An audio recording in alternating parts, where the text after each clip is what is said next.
Сайн үзэгчдээ төвцөг мэдээллийн хөтөлбөр шинэ 7 хоногийн дугаараа хүрэхэд бэлэн боллоо. Хөтөлбөрийн ихэнх мэдээллийн хураангуйд анхаарлаа хандуулна.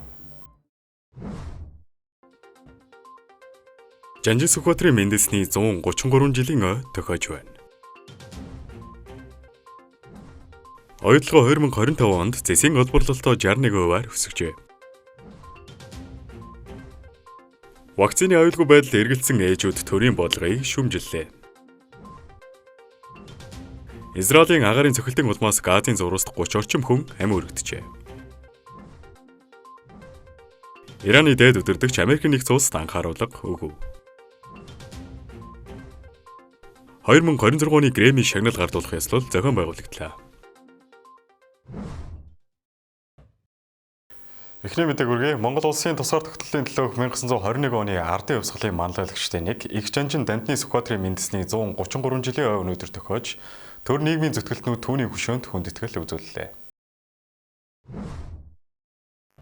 Их жанжин Сүхбаатар нь Монгол улсын орчин цагийн зэвсэгт хүчний суурийг тавьж ардын журамт цэргийг шинэ маягийн зохион байгуулалтад болгон төлөвшүүлсэн цэргийн нэр зүтгэлтэн стратегч хүн байлаа. Тэрээр Монгол улсын тусгаар тогтнолыг сэргээн тухайгласан 1921 оны ардын хувьсгалын удирдагчдын нэгээр түүхэнд үлдсэн. Жанжин Сүхбаатар 1893 оны 2 дугаар сарын 2-нд Амгаланбаатар хотод ядуу арт Дандны гэр бүлд төржээ. Бага наснда хүнд эрх амьдралыг туулж 15 настайдаа бишиг өсөж сурч эхэлсэн бөгөөд 1911 онд цэргийн албанд орж полимат сумангийн даргаар ажилласан байна. Улмаар эх орноо гадны төрөмгийллээс чөлөөлөх тэмцэлд оролцож Баатар цолоор шагнуулжээ. Тэрээр 1921 онд ардын хувьсгалыг удирдан ардын засгийн газрын цэргийн яамны сайд бүх цэргийн жанжинаар томилогдсон Монгол улсын тусгаар тогтнолын төлөө тууштай тэмцэн түүхтэй. Мөн зөвлөлт Оросын удирдагч Ленинтэй уулзаж хоёр улсын найрамдлын харилцааны суурийг тавьсан нь түүхэн ач холбогдолтойд тооцогддог. Тэрээр 1923 оны 2 дугаар сарын 20-нд 30 настайдаа таалал төгссөн бөгөөд түүний нас урсан шалтгаан өнөө хүртэл маргаантай хэвээр байна. Жанжин Сүхбаатарын гавьяаг үнэлж 1922 онд Улаантүгийн одон Монгол улсын Зоригт Баатар Бэйс цолоор шагнасан бөгөөд түүний нэрээр олон байгууллага гудамж талбайг нээрлэн дурсгалыг нь мөнхжүүлжээ. Мөн түүн зориулсан 1946 онд морь төшөөг босоосон нь Монгол уран баримлын орчин үеийн анхны бүтээлүүдийн нэгэнд тооцогддог.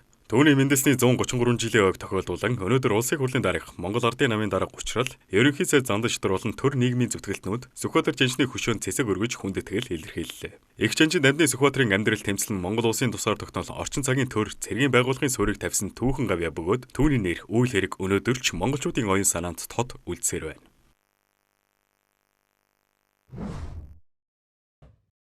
Дараагийн мэдээг хүргэе. Хоёулаа 2025 оны тайлангаар ЗЭС алтны үйлдвэрлэл түүхэн дээд хэмжээнд хүрч татварын орлого рекорд тогтоосон ч Монгол улсын эдийн засаг эрчим хүч экспортын хараат байдал бодит өөрчлөлт авчиж чадсан уу гэдэг асуулт хэвээр үлдлээ.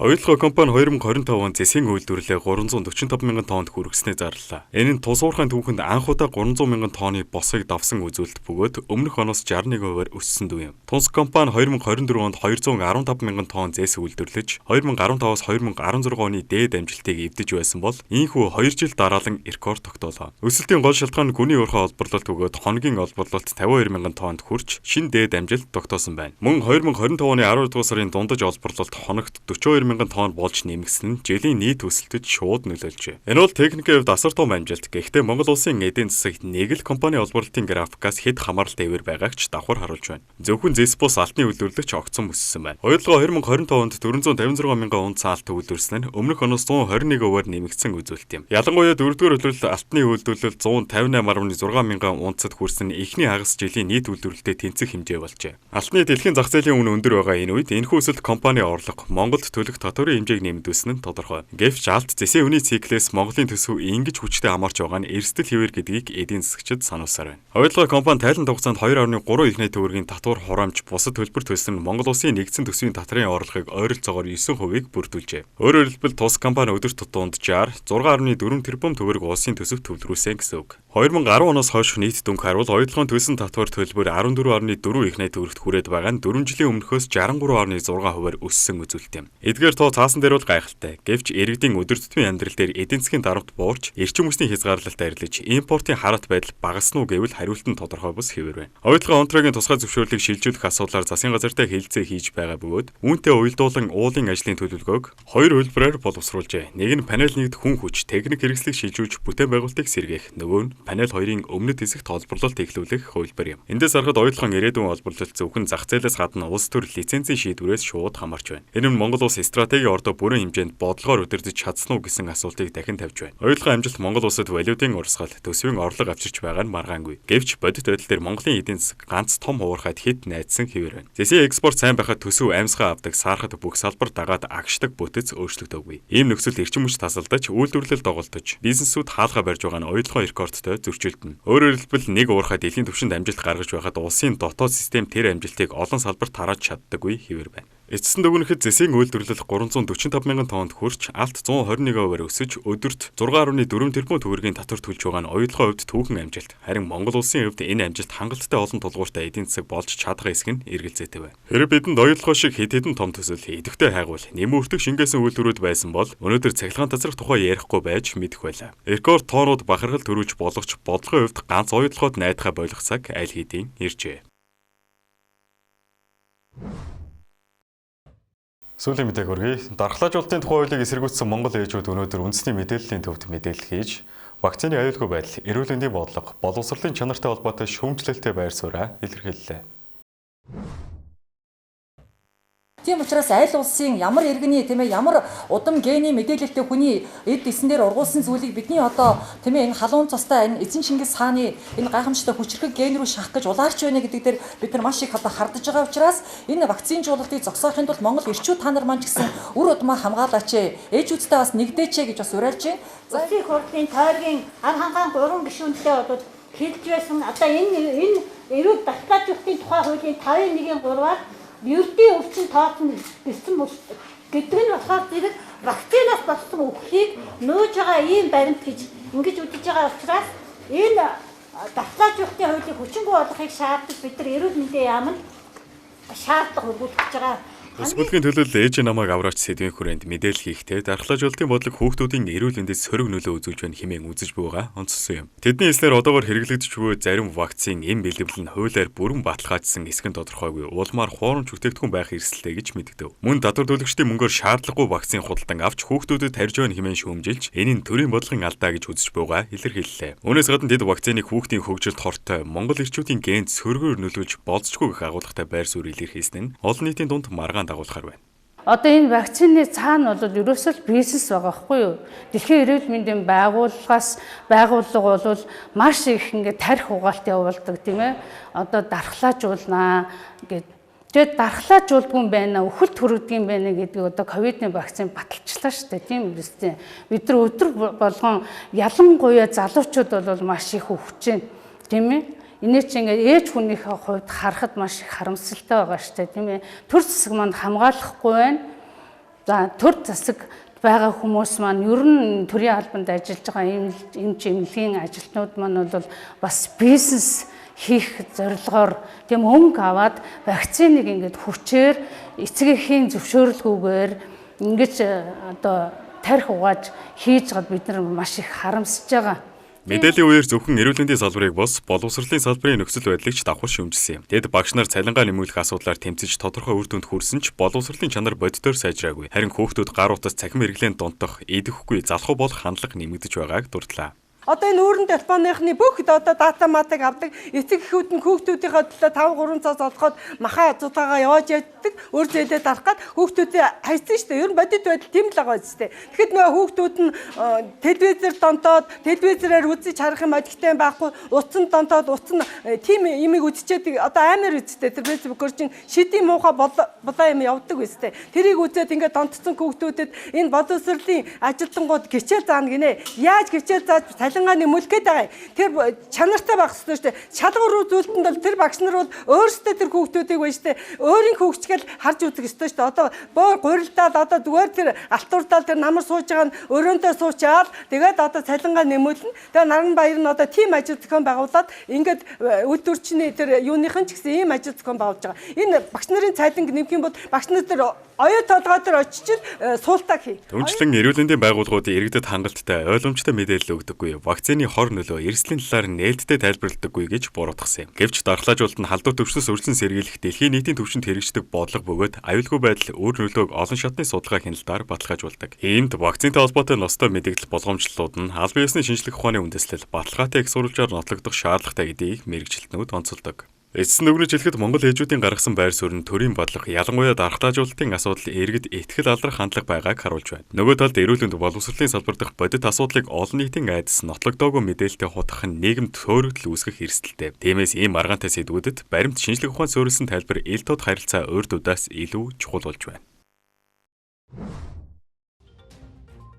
Ерөнхийдөө зандаа шатар 7 хоног бүрийн цэгцэр хөдөлгөөн нэртэй подкастыг цувралаар цахим маягтаа барьшуулж байгаа. Тэрээр Швейцарын холбооны улсын Давос хотноо болсон дэлхийн эдийн засгийн форумд оролцсон талаар болон олон улсын улс төр эдийн засгийн өнөөгийн нөхцөл байдал, цаашдын чиг хандлага, түнчлэн Монгол улсад нээгдэж буй бодит боломжуудын талаар мэдээллийг ээлжид подкастаараа хүргэжээ. Мөн Давос хотоос ирсэн даруйдаа эрчим хүчний салбарын өнөөгийн нөхцөл байдалд онцгойлон анхаарч холбогдох байгууллагуудад нэн тэргүүний арга хэмжээ авч хэрэгжүүлэх чиглэл өгч, шуурхай ажиллах үүрэг даалгавар өгснийг дурдав. Тэрээр атомын цахилгаан станцын талаар олон яриа хөөрөө байдаг. Жишээ нь Казахстаны туршлага бий. Тэд ард нийтийн санал асуулгаар шийдээд атомын цахилгаан станц буюу цөмийн эрчим хүчийг оновчтой ашиглах шийдлийг гаргаад явж байна. Монгол улсад бага чадлын атомын цахилгаан станц барих асуудлаар иргэдэд шинжлэх ухааны үндэслэлтэй мэдээлэл өгөх. Мэргэжилтнүүдийн судалгаа, яриа хэлцүүлгүүдийг өрнүүлж, шийдэл эдийн засгийн үр ашигын талаарх тооцооллыг гаргаж танилцуулах үүрэг өглөө гэж мэдэгдлээ. Нийслэлийн хэмжээнд нөөцийн махыг 1-р сарын 20-ны өдрөөс 375 цэгээр жижиглэнгээр худалдаалж эхэлсэн. Өнөөдрийн байдлаар 9 дүүргийн 386 дэлгүүрт жижиглэн худалдааг нэмэгдүүлэн худалдаалж байна. Мөн сар шинийн баярыг тохиолдуулан нөөцийн махны өргөдсөн худалдааг 5 байршил зохион байгуулахаар төлөвлөгдөжээ. Үүнд Их Найд Плазагийн гадна талбай, тусгай тогтнолын талбай, Жокогийн талбай, Драгон Төв, байгаль их цогцлбор гэсэн 5 байршилд нөөцийн махны өргөдсөн худалдаа гарна. Энэ жилийн хувьд 9 аж ахуй нэгжийн 5016 тонн нөөцлсөн махыг нийслэлийн иргэдийн хаврын удирлын хэрэгцээнд зориулан бэлтгэжээ. Сар шинийн баярыг тохиолдуулан нөөцийн махны өргөдсөн худалдаанд хоньны махыг зах зээлийн үнээс доогуур буюу 13,000 төгрөгөөр борлуулж байгаа бөгөөд чанар стандартын дагуу бэлтгэж нөөцлсөн голууз махыг өргөдсөн худалдаанаас авах боломжтой. 2025 онд Европын сэргээн босголт хөгжлийн банк нь Төв Аз болон Монголд нийт 120 төсөл хэрэгжүүлж, бараг 2 тэрбум долларын хөрөнгө оруулалт хийсэн сүүлийн 10 гаруй жилийн хугацаанд тус бүс нутагдах хамгийн өндөр үзүүлэлтүүдийн нэг болж байна. Тус банкны санхүүжилтийн ойролцоогоор 3.1 тогтвортой дэд бүтцийн төслүүдэд, мөн 3.1 нь жижиг дунд бизнесүүд, эмэгтэй болон залуу бизнес эрхлэгчдийг дэмжих, уур амьсгалын өөрчлөлтөд дасан зохицох нөөцийн үр ашигт байдлыг сайжруулах зорилгоор орон нутгийн банкудаар дамжуулан зээл олгоход чиглэжээ. Европын сэргээн босголт хөгжлийн банкны ногоон хотуудын үйл ажиллагааны төлөвлөгөөний хүрээнд Монгол улсад зүрх судасны чиглэлээр мэрэгдсэн эмнэлэг барихад зориулж 34.9 сая доллар хүртэл хэмжээний төрийн баталгаатай зээлийг олгохоор төлөвлөжээ. Мөн залуучуудын бизнес хөтөлбөрийн хүрээнд Хас банкнд 147 сая долларын зээл олгосон байна. Хаан банкнд олгосон 20 сая долларын зээл нь хөдөө аж ахуйн бизнес зориулсан анхны тусгай санхүүжилт болсон байна. Харин Голланд банкнд олгосон 20 сая долларын санхүүжилтийн багц нь эмэгтэй залуу удирдлагатай бизнесүүдийг дэмжиж худалдааг хөнгөвчлөхөд чиглэжээ. Досолд болж өнгөрсөн үйл явдлын мэдээллийг та бүхэнд хүргэлээ. Үргэлжлээд 7 улсын мэдээнд анхаарлаа хандуулна.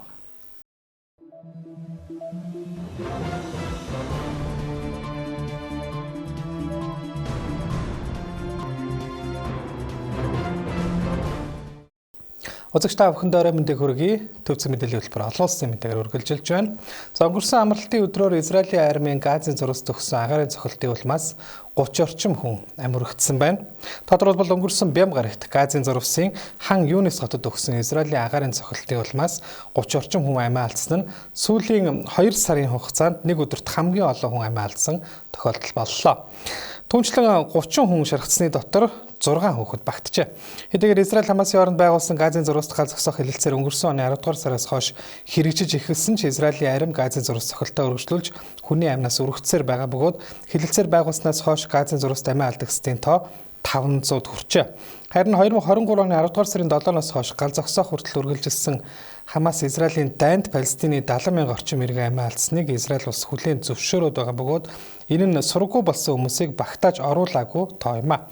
Израилийн арим Газын зурваст халдсаар байгаа шалтгаанаа тайлбарлахдаа Хамас бүлэглэлийг буруутгаж хэлэлцээрийн нөхцөлийг зөрчсөн хэмээн тайлбарласаар байна. Энэ удаад ч мөн адил Хамас бүлэглэлийг өнгөрсөн баасан гарагт хилэлцээрийн нөхцөлийг зөрчсөн тул Израилийн арин бям гарагт агаарын цохилт өгсөн гэж мэдэгджээ.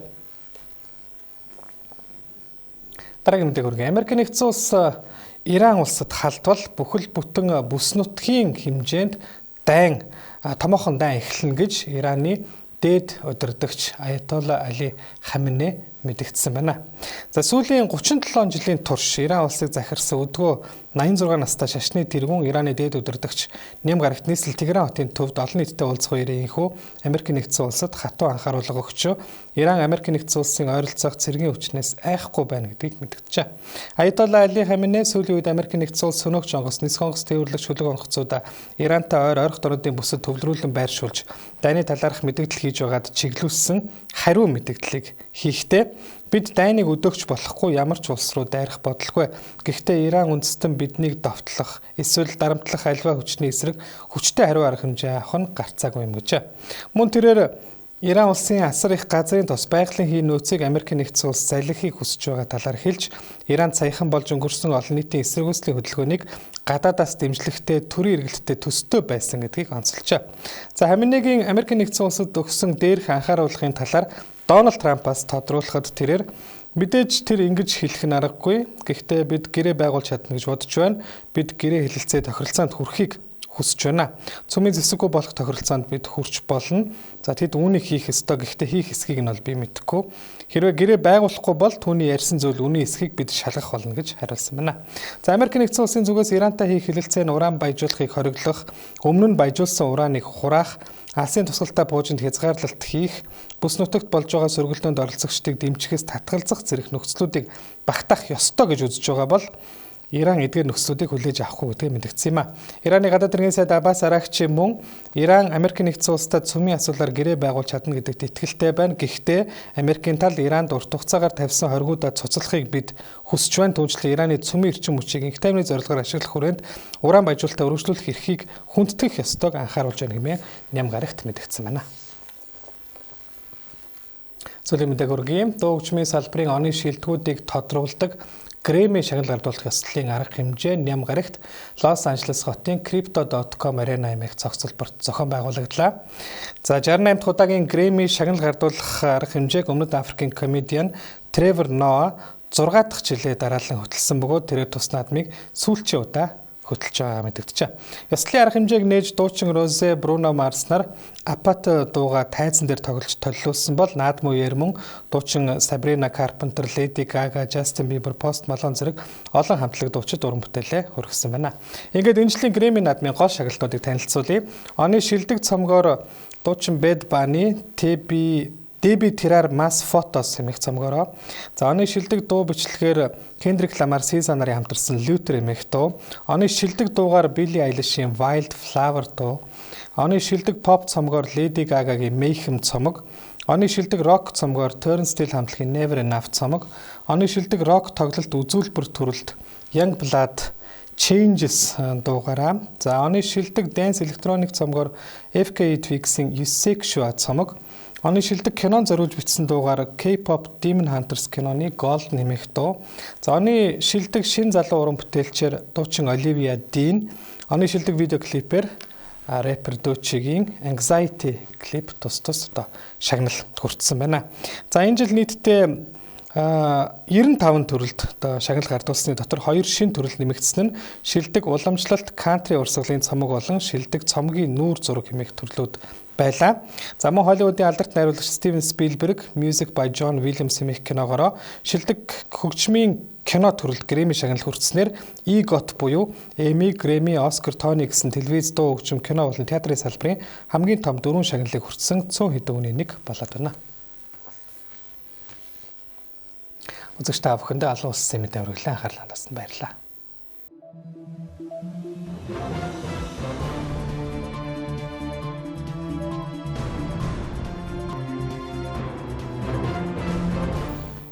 Төвцөг мэдээллийн хөтөлбөрийн давуу гарагийн дугаарыг та бүхэнд хүргэлээ. Анхаарлаа хандуулсанд баярлалаа. Баяр таа.